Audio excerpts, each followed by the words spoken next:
What is going on with Google? Wolfstreet.com, Wolf Richter. Google's been once bitten, twice shy, babe. Google bitten by second antitrust fine in the EU. $5 billion. Hugest fine ever, anywhere. And a third potentially waiting in the wings? Google has used Android as a vehicle to cement the dominance of its search engine. In the US, the internet giants Google, Facebook, Amazon, et al. Can do pretty much as they please, interrupted only by occasional, hearings in Congress where Mark Zuckerberg or whoever has to grin and bear it for a few hours. Knowing that this too shall pass, the EU takes antitrust actions against super dominant giants a tad more seriously. The EU's Competition Commission, after a 3-year investigation, hit Google with a 4.3 billion euro fine, or $5 billion US dollars, the highest ever by any antitrust agency anywhere. No one dominates like Google. According to earlier EU findings cited by Bloomberg, Google's market share exceeds 90% for general internet search, licensed mobile device operating systems, and app stores for Android software. Google has used Android as a vehicle to cement the dominance of its search engine, EU Competition Commissioner Margrethe Vestager told reporters. These practices have denied rivals the chance to innovate and compete on the merits. The fine is so large because of Google's very serious illegal behavior, they say, going back to 2011 and due to the huge revenues Google has earned with this behavior, she said. In addition, Google was given 90 days to stop its illegal practices of forcing cell phone makers that use Google Android's operating system to install Google apps.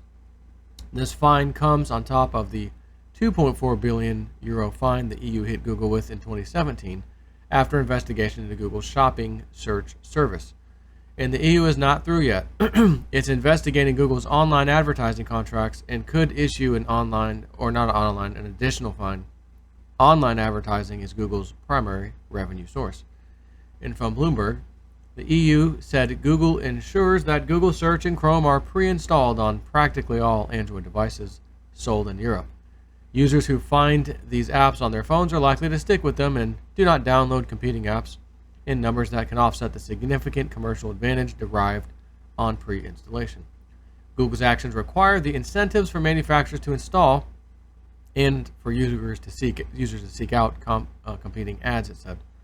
The probe targeted contracts that require Android phones makers to take Google search and browser apps and other Google services when they want to license the Play App Store, which officials say is a must-have for new phones.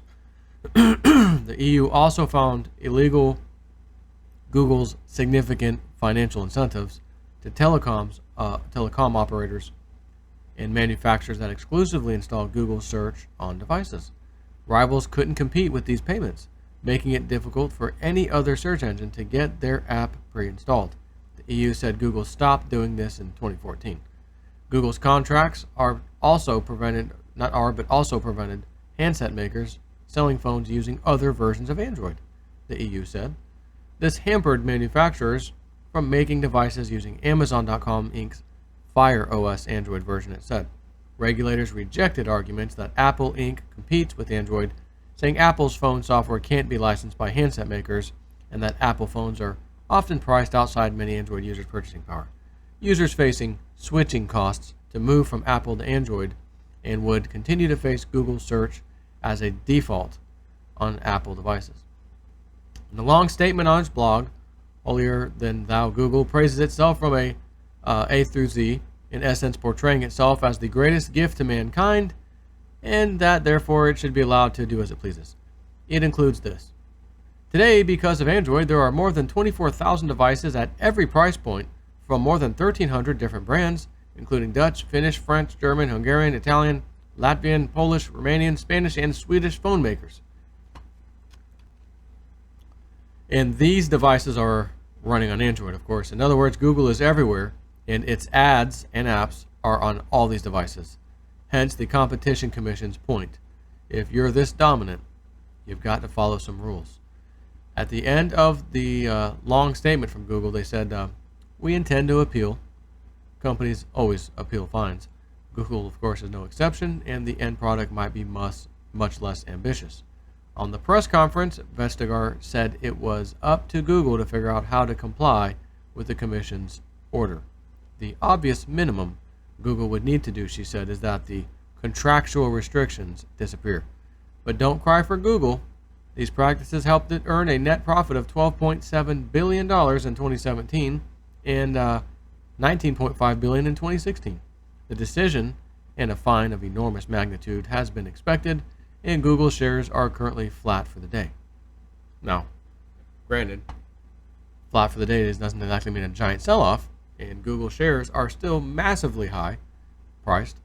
Again, one of those things you would have said years ago, man, I wish I got in on that one, kind of like Amazon. Man, I wish I would have gotten on that one. And I'm telling you now, kind of like cryptocurrencies, man, I wish I got in when everyone told me to. Oh, and then after that too, when the markets crashed and you got scared, well, yeah, then too also. And you still didn't get in, right? Right. Again, oh, my Bitcoin's 15, 16 times. Man, if it gets back down to 7 or 8K, I mean, I'd buy as many as I could. Goes down to 6, 5,800. Oh, dude, significant fire sell. You were talking about 7, 8K, 8 plus 8, 16K. That's 2 Bitcoin at that price. It's 6. 6 times 3, 18. You got a chance to get 3 Bitcoin. Oh, no, I don't. No. Whoa. What do you mean no? What's this no stuff? I might go down further. I might go to 5. I might go to 4,800. I'm hearing these numbers. The Litecoin could go down to 50, 30, 36. Really? And do you know what I would do if I saw prices like that? I would thank the crypto gods for allowing such a fire sale.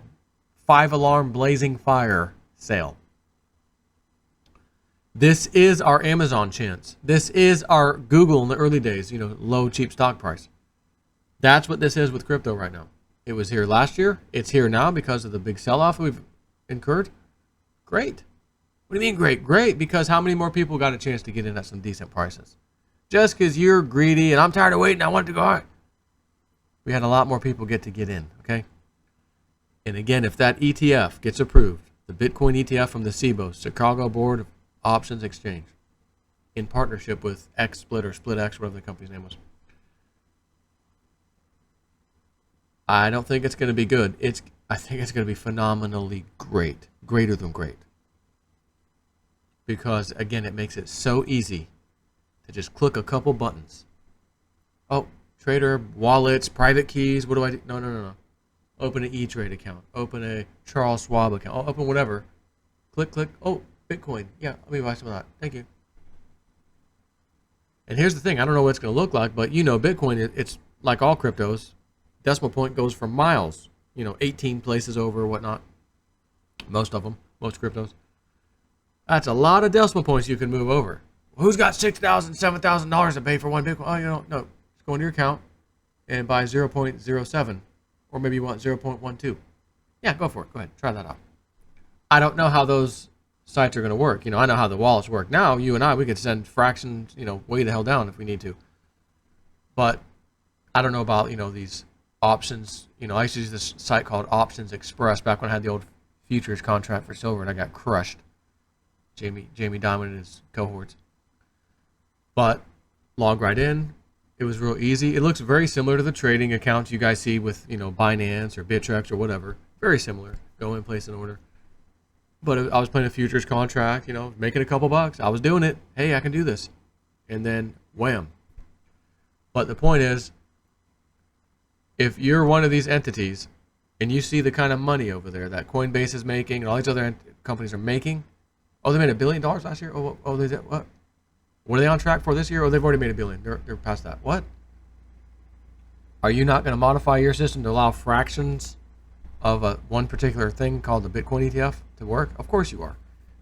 You're not going to tell people, well, if you want it, you got to buy at least one Bitcoin. I mean, maybe some will put up rules.